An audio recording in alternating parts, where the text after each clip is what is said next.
نحمده ونصلي على رسوله الكريم اما بعد فاعوذ باللہ من الشیطان الرجیم بسم اللہ الرحمن الرحیم۔ صدقہ فطر فرض ہے۔ صدقہ فطر کا مقصد روزے کی حالت میں سرزد ہونے والے گناہوں سے خود کو پاک کرنا ہے، کیونکہ صدقہ گناہوں کو صاف کرتا ہے۔ صدقہ فطر نماز عید سے قبل ادا کرنا چاہیے ورنہ عام صدقہ شمار ہوگا۔ صدقہ فطر کے مستحق وہی لوگ ہیں جو زکوٰۃ کے مستحق ہیں۔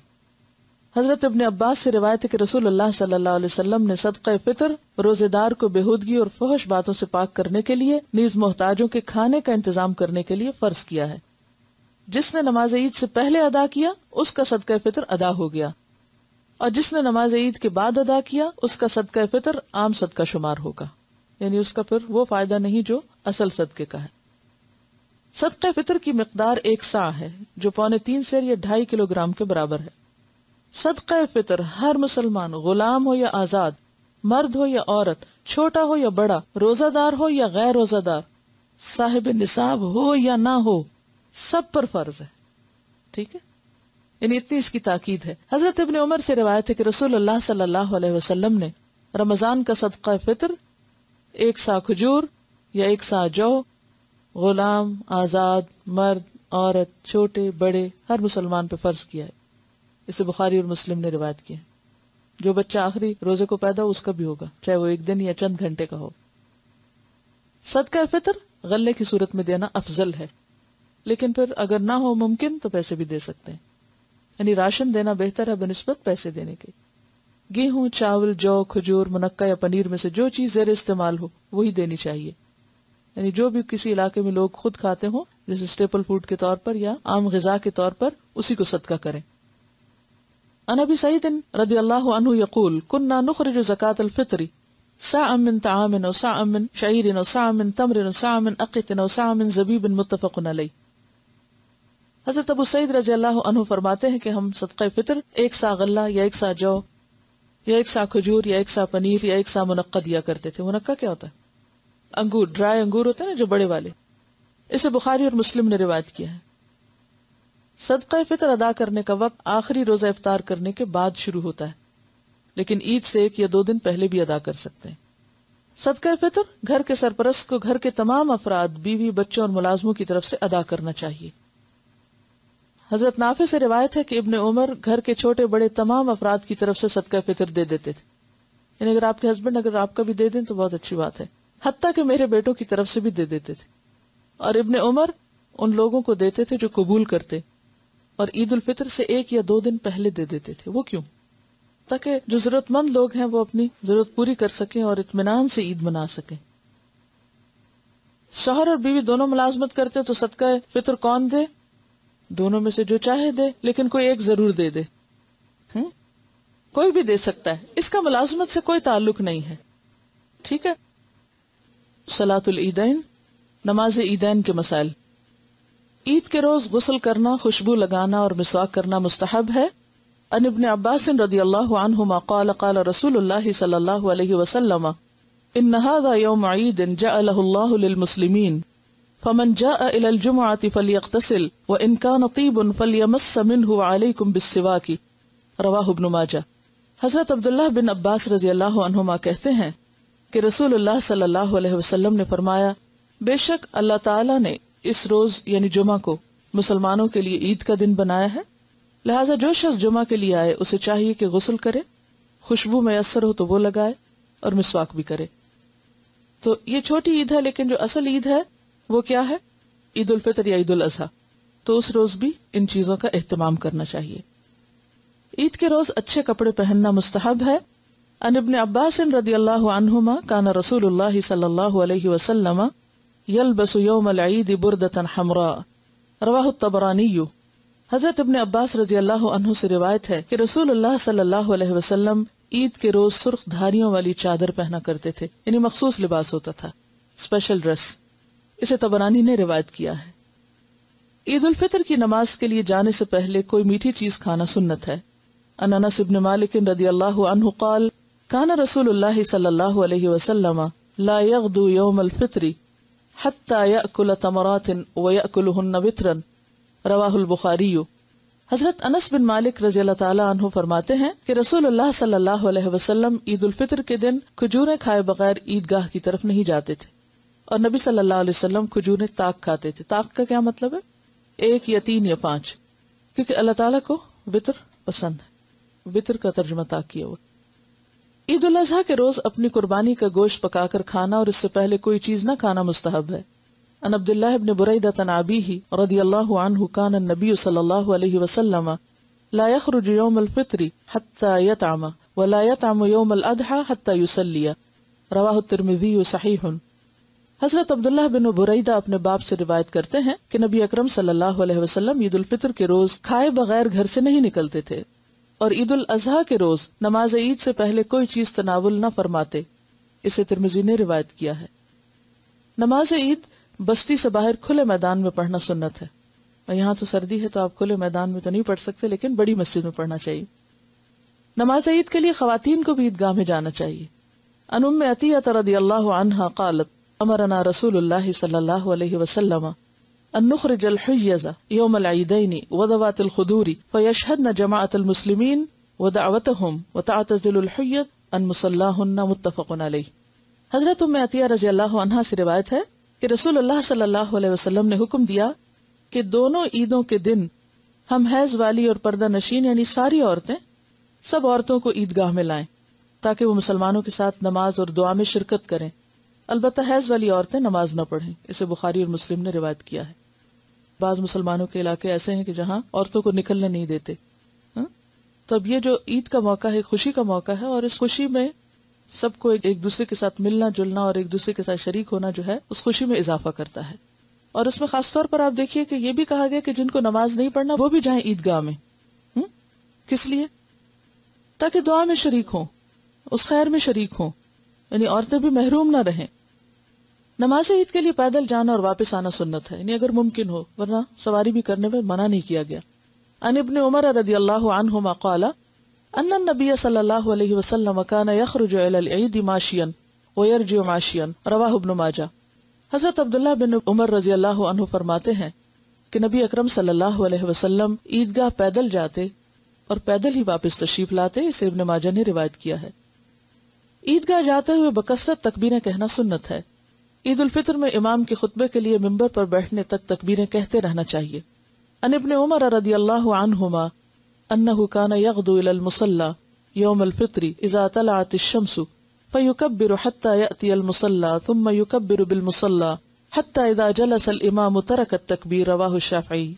حضرت عبداللہ ابن عمر رضی اللہ عنہما عید کے دن صبح صبح سورج نکلتے ہی عیدگاہ تشریف لے جاتے اور عیدگاہ تک تکبیریں کہتے جاتے، پھر عیدگاہ میں بھی تکبیریں کہتے رہتے یہاں تک کہ جب امام خطبے کے لیے ممبر پر بیٹھ جاتا تو تکبیریں پڑھنا چھوڑ دیتے، اسے شافعی نے روایت کیا ہے۔ آپ کو آتی ہیں تکبیریں؟ آگے الفاظ آ رہے ہیں، پھر پڑھ لیں گے۔ عید الاضحیٰ کے موقع پر تشریق کے تمام دنوں میں کثرت سے تکبیریں کہنی چاہیے۔ عید الفطر میں تو ایک ہی دن ہے، لیکن اضحیٰ میں زیادہ دن۔ کان ابن عمر یکبر بمنى تلك الایام وخلف الصلوات وعلى فراشه وفي فسطاطه ومجلسه وممشاه وتلك الايام جميعا، رواہ البخاری۔ حضرت عبداللہ ابن عمر رضی اللہ عنہما تشریق کے تمام دنوں میں نمازوں کے بعد اپنے بستر پر، اپنے خیمے میں، اپنی مجلس میں چلتے پھرتے تکبیریں کہا کرتے تھے، اسے بخاری نے روایت کی، یعنی اس قدر کثرت سے تکبیریں ہوتی تھی۔ تکبیر کیا ہے؟ اللہ اکبر کہنا۔ چونکہ سیلف ایکسپلینیٹری آگے چیزیں آ رہی ہیں اس لیے میں زیادہ ٹائم نہیں لے رہی۔ عن ابن مسعود رضی اللہ عنہ انہ کان یکبر ایام التشریق اللہ اکبر لا الہ الا اللہ واللہ اکبر وللہ الحمد، رواہ ابن ابی شیبہ۔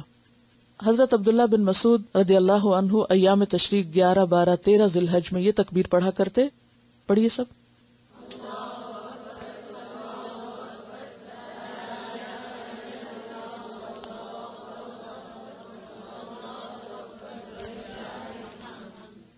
جی، اس کی کیسٹ ہم نے بنائی تھی تاکہ عید والے دن صبح صبح گھر میں لگا دی جائے اور بچے بڑے سنتے سنتے خود ہی اس کو پک کر لیں، آپ کو سکھانی نہ پڑے۔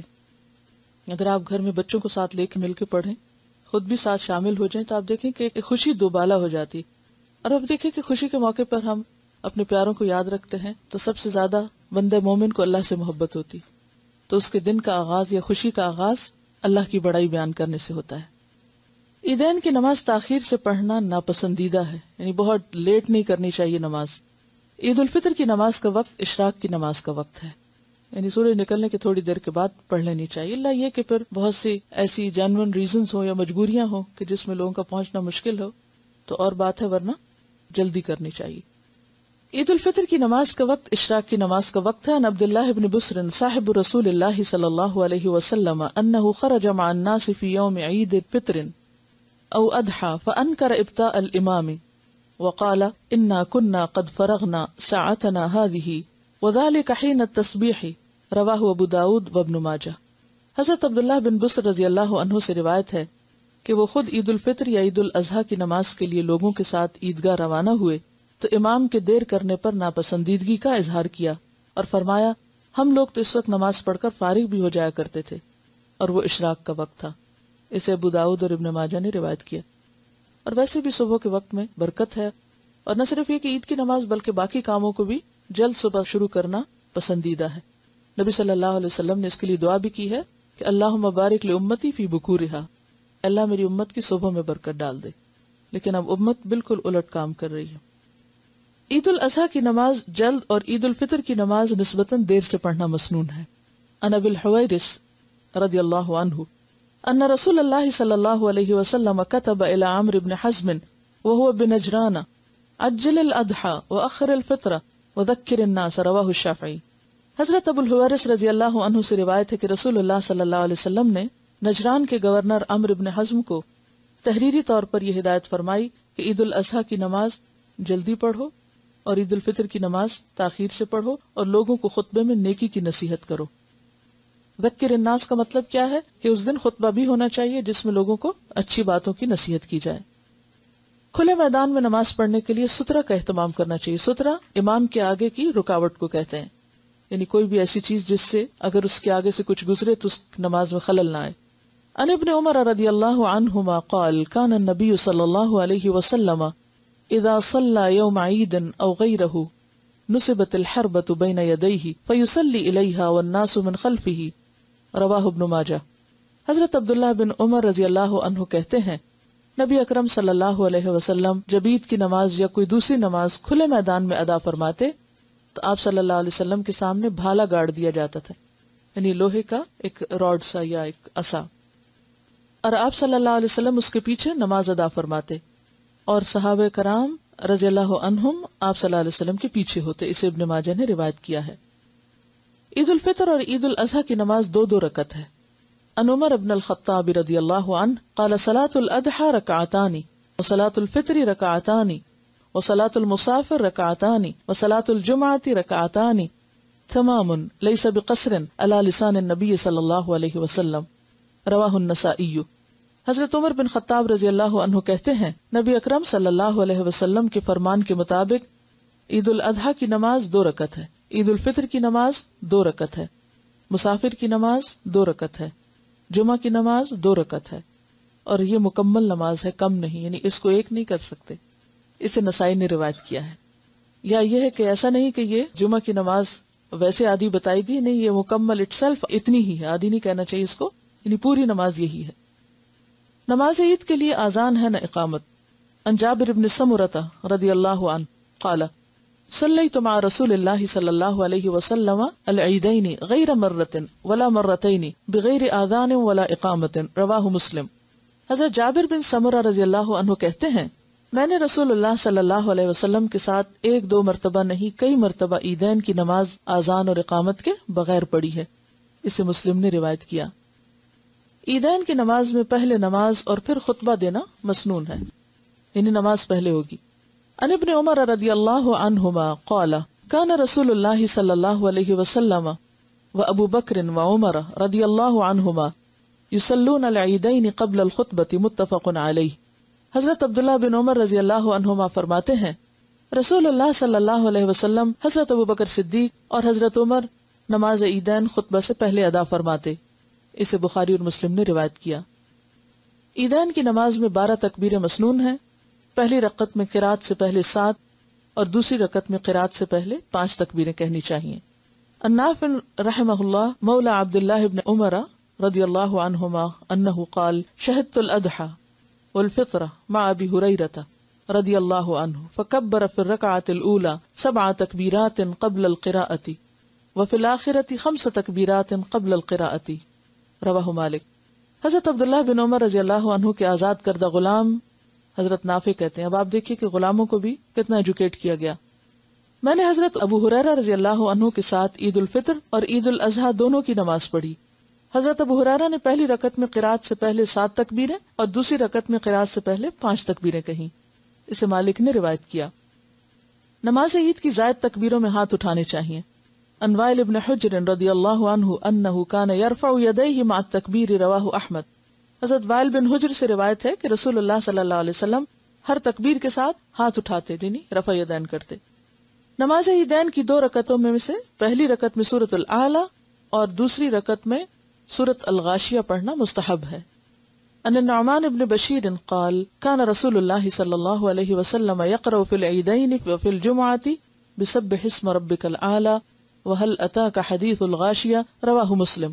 حضرت نعمان بن بشیر رضی اللہ عنہ کہتے ہیں کہ رسول اللہ صلی اللہ علیہ وسلم نماز عیدین تثنیہ کا صیغہ ہے، یعنی دونوں عیدیں، اور جمعہ میں سبح اسم ربک الاعلی پہلی رکعت میں اور هل اتاك حدیث الغاشیہ دوسری رکعت میں پڑھتے، اسے مسلم نے روایت کیا۔ یہ جو دوسری صورت ہے هل اتاك حدیث الغاشیہ، اس میں قیامت کے بارے میں بات آتی ہے۔ سوال یہ پیدا ہوتا ہے کہ عید کا دن ہے، خوشی کا دن ہے، اور اس میں قیامت کی بات کس لیے، کیوں؟ یہ تو خوشی میں مزہ خراب کرنے والی بات نہیں۔ بندہ مومن کبھی بھی اپنے آخری انجام کو نہیں بھولتا، اور جتنے بھی بڑے بڑے گیدرنگز ہوتی تھی ان سب میں آپ صلی اللہ علیہ وسلم لوگوں کو خبردار کرتے۔ سورۃ قاف کے بارے میں ملتا ہے، اور سورۃ قاف ساری کی ساری توحید اور آخرت کے دلائل پر مبنی ہے۔ نماز عید سے پہلے یا بعد کوئی نفل یا سنت نماز نہیں۔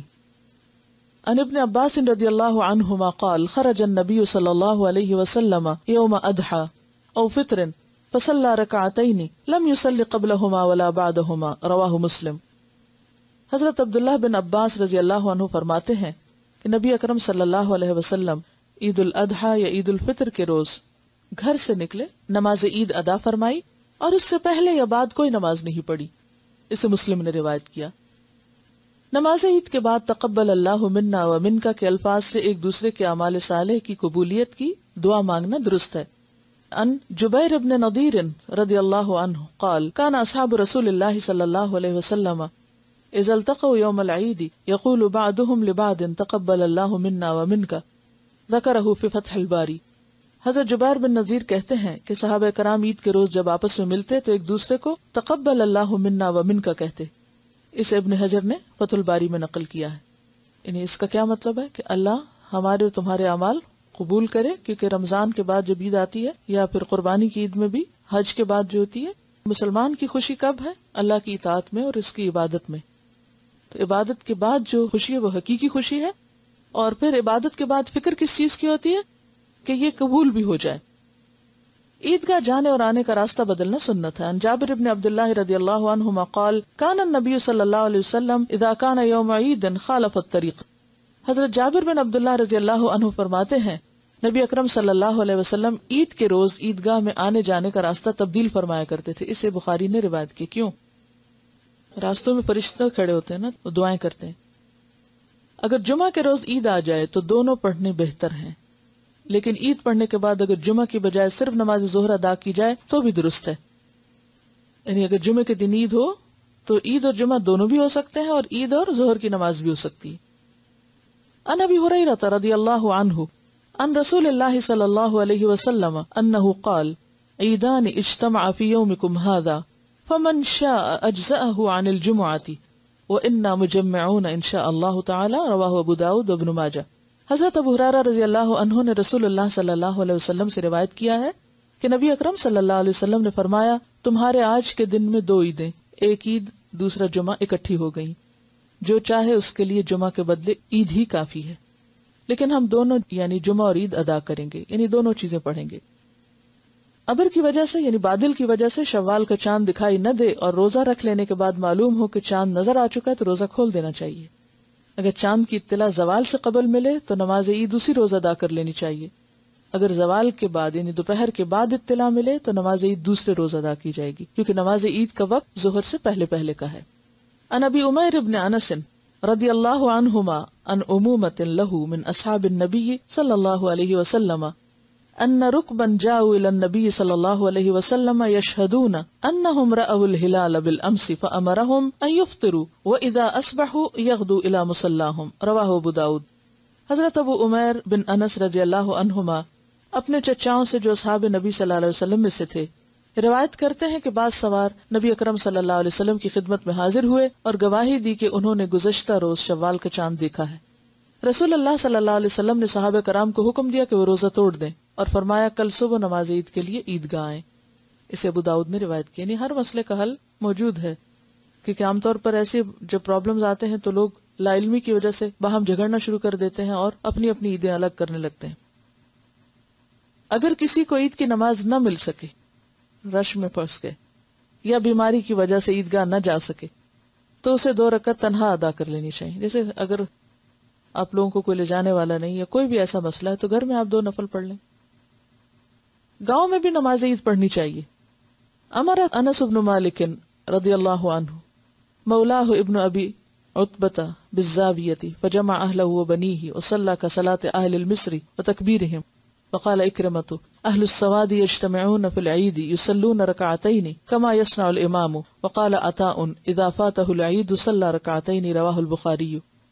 حضرت انس بن مالک رضی اللہ عنہ نے اپنے غلام ابن ابی عتبہ کو زاویہ گاؤں میں نماز پڑھانے کا حکم دیا، تو ابن ابی عتبہ نے حضرت انس کے گھر والوں اور بیٹوں کو جمع کیا اور سب نے شہر والوں کی تکبیر کی طرح تکبیر کہی، نماز کی طرح نماز پڑھی، اور اکرمہ نے کہا گاؤں کے لوگ عید کے روز جمع ہوں اور 2 رکعت نماز پڑھیں جس طرح امام پڑھتا ہے، اور عطا رحمہ اللہ نے کہا جب کسی کی نماز فوت ہو جائے تو وہ 2 رکعت نماز ادا کر لے۔